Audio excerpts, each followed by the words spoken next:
এগুলো বিড়াল না, এগুলো হচ্ছে বাঁদর বাচ্চা, পুরো বাঁদর বাচ্চা। এগুলো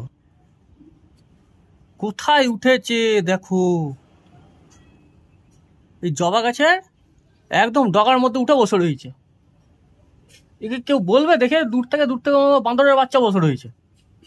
দেখ দেখ দেখ, ওরে ওইখান থেকে পড়লে হাত পা ভাঙবে রে। দেখ দেখো দেখো দেখো,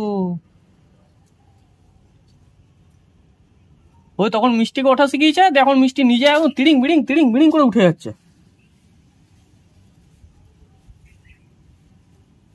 দুষ্টু, ওই যে ওই খটাস, এই খটাস তাকাচ্ছে তখন আবার কিরকম আমার দিকে।